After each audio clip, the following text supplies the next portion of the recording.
cha King Lion ambacho kinazalisha bidhaa mbalimbali, lakini tunakuja kuangazia uzalishaji wa mabati.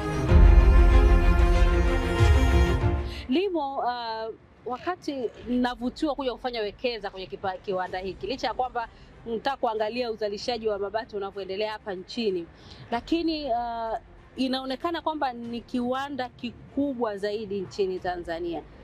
Hebu tueleze ukubwa wake.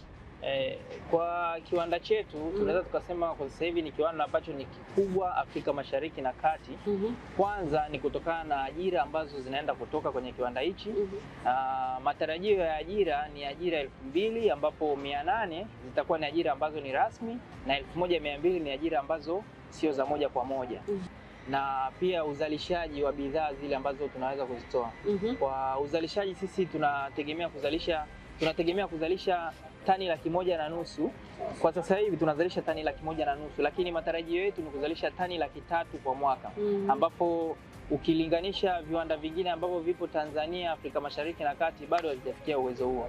Kwa tani 1,500,000 mpaka sasa hivi hakuna kiwanda ambacho kinazalisha, lakini kwa sisi hapa tayari tumeshaanza kuzalisha kwa kiasi hicho. Na mtazamaji, na pia tumebahatika kukutana na mkurugenzi mtendaji wa kiwanda hiki. For you being registered by TIC, how is it going for your investment?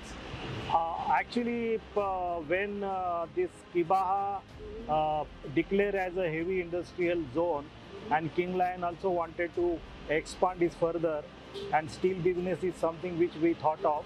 So we again registered ourselves in TIC, and we got a good support from TIC.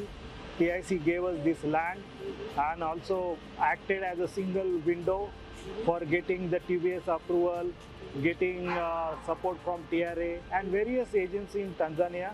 TIC has been helpful, and right now King Lion investment is more than 45 million, and by year 2025 it will become more than 70 million. 70 million. 70 million. 70 million USD. Yeah, okay. 70 million USD.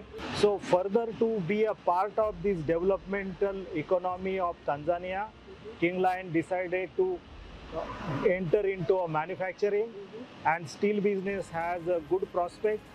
The infrastructure is getting built up. The Tanzania economy is growing.